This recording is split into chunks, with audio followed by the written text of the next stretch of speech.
Bienvenidos a El Arte de Valorar. Para arrancar esta serie, vamos a meternos de lleno con una pregunta que en el fondo define a cualquier inversor. Una pregunta que nos divide en dos bandos. ¿Somos de los que se guían por una buena historia o de los que solo confían en los números? Vamos a ver por qué quedarse solo en un lado del campo es sencillamente un error fatal. A ver, pensemos un momento. Cuando se analiza una empresa, ¿qué pesa más? ¿Esa historia emocionante sobre su futuro disruptivo, su visión, su potencial? ¿O la lógica fría y dura de sus balances, de sus flujos de caja? La respuesta que demos nos coloca en un sitio o en otro. Y como vamos a demostrar hoy, ser un purista de cualquiera de las dos posturas es un fallo metodológico y de los gordos.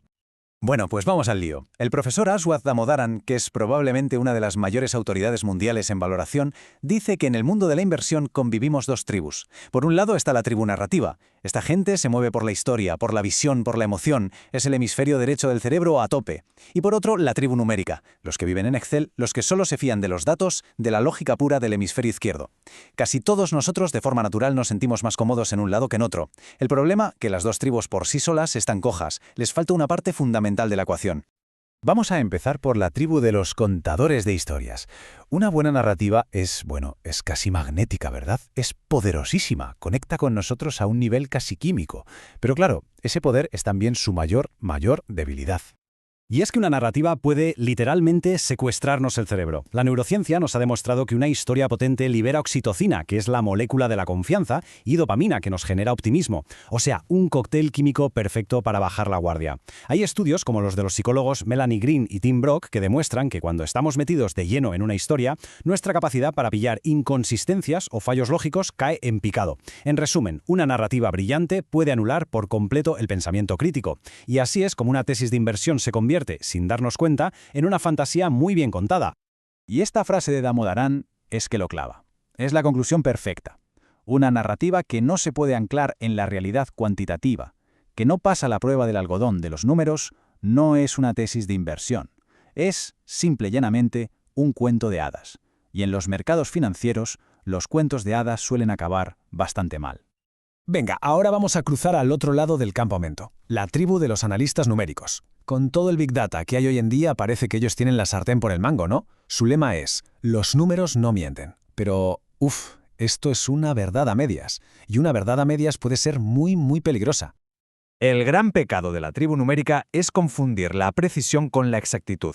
A ver si me explico. Un modelo financiero súper complejo puede escupir un valor por acción de, 127,43 euros. ¡Wow! ¡Qué preciso! Pero si las hipótesis sobre las que se construye ese modelo están mal, ese número tan preciso puede estar a kilómetros de la realidad. Es lo que se llama la ilusión de la precisión. Creemos que por tener muchos decimales tenemos la verdad, cuando en realidad lo que tenemos es una ficción matemática muy elaborada. Esta analogía de la diana lo explica perfectamente. Un modelo puede ser como un tirador que mete todos sus dardos muy juntitos en una esquina del tablero. Eso demuestra una precisión increíble, ¿verdad? Todos los tiros en el mismo sitio.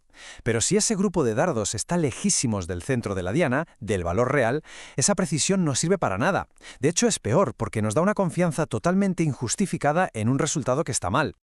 Este exceso de fe en los números puros crea un montón de problemas. Por un lado, nos da una falsa ilusión de control. Creemos que por medir el riesgo con decimales, lo estamos controlando. Y no es así. Además, los datos no son objetivos. La forma en que los recogemos, los filtramos, los analizamos, todo eso puede esconder sesgos enormes. Y lo que es peor, a veces las hojas de cálculo se usan para intimidar, para zanjar una discusión con un «mira, mi modelo dice esto», en vez de para arrojar luz. Y por último, pensemos, si nuestro único valor es procesar números, ¿qué nos diferencia de un ordenador que lo hará siempre mejor y más rápido? Y aquí tenemos la otra cara de la moneda, la contrapartida exacta de la cita anterior. Igual que una historia sin números es un cuento de hadas, una valoración sin una historia detrás es un cuerpo sin alma. Es un resultado vacío, no nos dice nada del negocio, de su foso competitivo, de su futuro. Es un número sin vida y, por lo tanto, poco fiable. Vale, entonces, si los narradores se pueden perder en la fantasía y los analistas en la falsa precisión, si ninguna de las dos tribus tiene la respuesta completa, ¿qué hacemos? ¿Cómo solucionamos este conflicto? Pues bien, Damodaran sostiene que hay una disciplina, solo una, que es capaz de unir estos dos mundos que parecen irreconciliables. Y esta es la idea central de todo lo que vamos a ver. La valoración bien entendida no es ni un arte ni una ciencia pura. Es las dos cosas a la vez. Es el puente que conecta la historia con la hoja de cálculo. Es el proceso que obliga a la imaginación a rendir cuentas con la realidad y que obliga a los datos a tener un propósito, un contexto, un alma.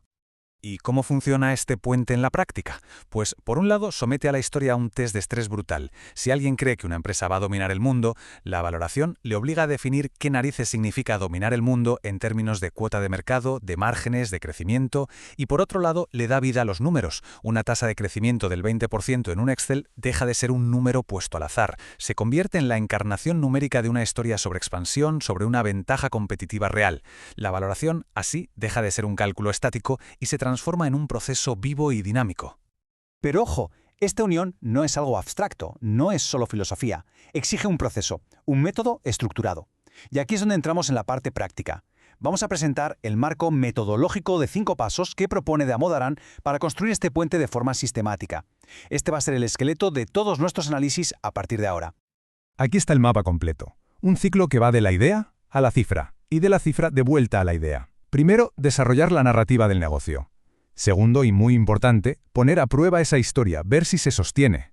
Tercero, convertir esa narrativa en motores de valor que podamos medir. Cuarto, conectar todo eso construyendo el modelo de valoración. Y quinto, el paso que muchos olvidan, mantener un ciclo de retroalimentación constante. Venga, vamos a ver cada paso, aunque sea por encima. Todo, absolutamente todo, empieza aquí. Antes de abrir un Excel, antes de mirar un solo número, hay que entender la historia. ¿Quiénes son los clientes? ¿Dónde está su ventaja competitiva si es que la tiene? ¿En qué mercado juega? Y sobre todo, ¿cuál es su plan para evolucionar? Si no tenemos esta base, cualquier número que pongamos después simplemente no tendrá sentido. Bien, ya tenemos la historia. Ahora toca pasarla por un filtro de realidad, un test de estrés. Y aquí hay que ser muy rigurosos. La historia tiene que pasar de ser meramente posible, es decir, que no viola las leyes de la física, a ser plausible, que sea coherente, razonable. Y por último, tenemos que evaluar si es probable, dándole una probabilidad realista de que ocurra. Muchísimas tesis de inversión se hunden aquí, se quedan en el terreno de lo posible, sin ser ni plausibles ni mucho menos probables. Cualquier narrativa que no supere este filtro se tiene que descartar, o como mínimo revisar a fondo. Y este es el paso donde de verdad se construye el puente, es la traducción. Aquí convertimos cada pieza de la historia en un input específico para la valoración. Fijaos en la tabla. Una historia que habla de un mercado enorme se traduce en un número, el tamaño del mercado potencial. Una historia sobre una ventaja competitiva brutal se tiene que reflejar en la capacidad de mantener márgenes operativos altos y un buen retorno sobre el capital. Una historia de bajo riesgo se traduce en un coste de capital más bajo en el modelo. Este paso obliga a que la narrativa deje de ser humo y se concrete. Con esos motores de valor ya traducidos del paso anterior, ahora sí construimos el modelo de valoración intrínseca. Lo normal es usar un modelo de flujo de caja descontado, un DCF. Este modelo ya no es una caja negra con números al azar, es la manifestación matemática de nuestra narrativa. Cada celda, cada fórmula tiene que estar justificada y respaldado por la historia que hemos desarrollado y puesto a prueba en los pasos anteriores. Y llegamos al punto final, que en realidad es un punto y seguido. Y es crucial. La valoración no es una foto fija que se hace una vez y ya está. Es una película. El mundo real no para de darnos información nueva, resultados de la empresa, movimientos de la competencia, cambios en el mercado. Cada dato nuevo es un feedback que nos obliga a preguntarnos, ¿mi narrativa sigue siendo válida? Si la historia cambia, los números del modelo tienen que cambiar con ella. Es un proceso vivo, un ciclo que nunca termina. Y con esto cerramos el círculo. La próxima vez que nos enfrentemos a una decisión de inversión, la pregunta no debería ser ¿me creo la historia o me cuadran los números? La pregunta correcta, la pregunta de verdad es ¿he construido el puente entre los dos?